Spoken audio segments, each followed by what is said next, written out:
The following documentary presents new developments in neuroscience and a solution to the many current unsolved problems in physics.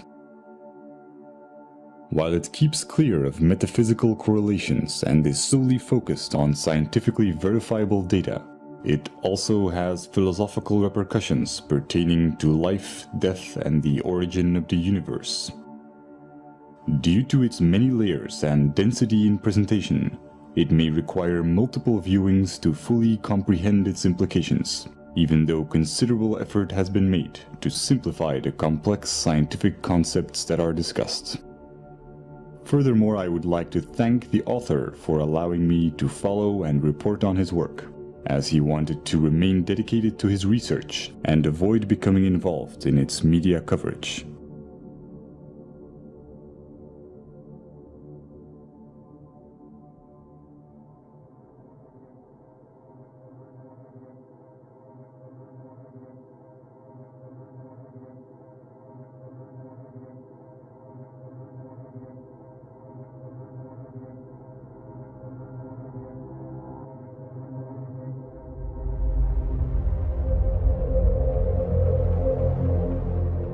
The human brain is a network of approximately 100 billion neurons.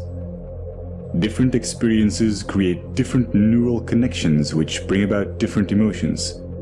And depending on which neurons get stimulated, certain connections become stronger and more efficient, while others may become weaker. This is what's called neuroplasticity. Someone who trains to be a musician will create stronger neural connections that link the two hemispheres of the brain in order to be musically creative. Virtually any sort of talent or skill can be created through training. Rüdiger Gamm, who was a self-admitted hopeless student, used to fail at basic math and went on to train his abilities and became a famous human calculator, capable of performing extremely complex mathematics. Rationality and emotional resilience work the same way. These are neural connections that can be strengthened.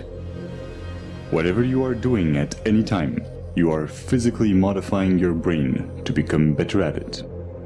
Since this is such a foundational mechanism of the brain, being self-aware can greatly enrich our life experience.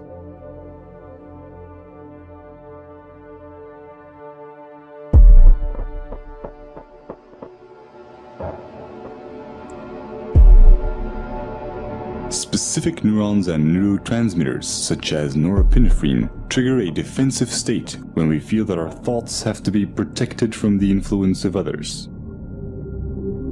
If we are then confronted with differences in opinion, the chemicals that are released in the brain are the same ones that try to ensure our survival in dangerous situations.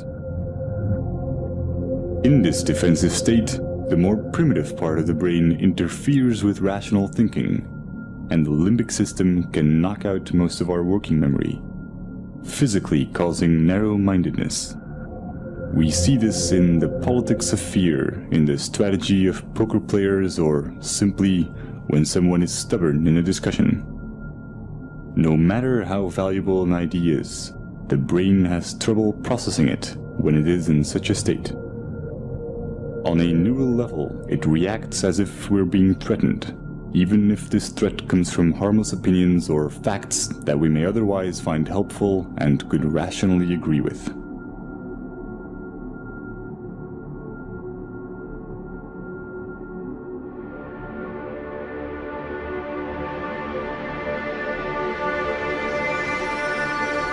But when we express ourselves and our views are appreciated, these defense chemicals decrease in the brain, and dopamine neurotransmission activates the reward neurons, making us feel empowered and increasing our self-esteem. Our beliefs have a profound impact on our body chemistry. This is why placebos can be so effective. Self-esteem or self-belief is closely linked to the neurotransmitter serotonin.